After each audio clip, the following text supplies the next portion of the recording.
जो मणिपुर का कुल ले दे के जो मामला है, टोटल गवर्नेंस फेलियर बीजेपी की वहाँ पे दिखाई देती है।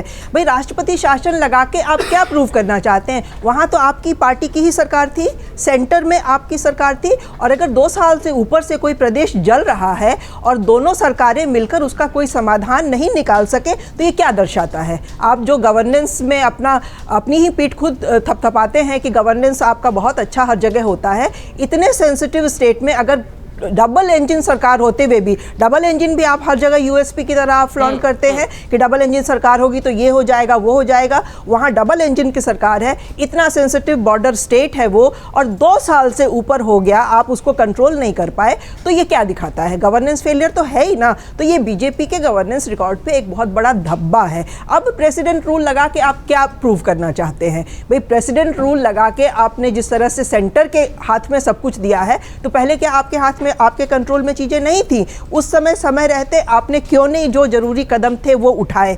और 2 साल पहले से जब से हिंसा वहाँ ज़्यादा बढ़ी है और बीरेन सिंह के खिलाफ बहुत एक रिजेंटमेंट सामने आया, ये दिखाई दिया कि वो शुरू में बहुत लंबे समय तक उन्होंने चीज़ों को संभालने की अपनी तरफ से कोई कोशिश नहीं की। जब पूरा देश मांग कर रहा था कि बीरेन सिंह को हटाया जाए, तब भाजपा ने उसको एक कान से सुना और दूसरे से निकाल दिया।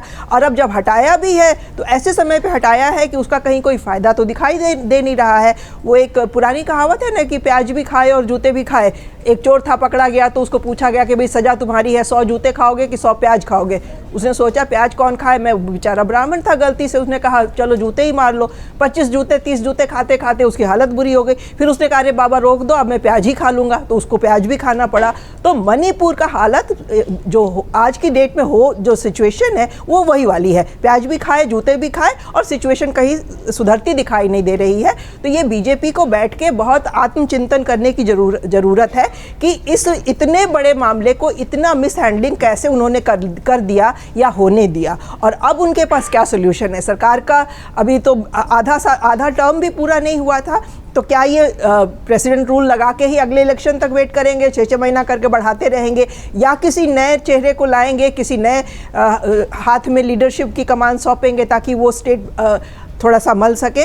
तो ये सारी चीज़ें हैं, और मुझे तो लगता है कि बीजेपी में इसको लेकर के एक बहुत मतलब ज़्यादा ही इंट्रोस्पेक्शन की ज़रूरत है। कैसे उन्होंने इतना मिसहैंडल कर दिया? लाज़मी है।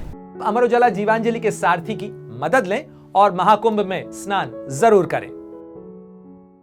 अगर आप ये वीडियो YouTube पर देख रहे हैं तो हमारे चैनल को सब्सक्राइब कर बेल आइकन दबाएं, और Facebook पर देख रहे हैं तो हमारे पेज को लाइक करें। 8 मिलियन प्लस सब्सक्राइबर, आपके इस भरोसे के लिए बहुत धन्यवाद।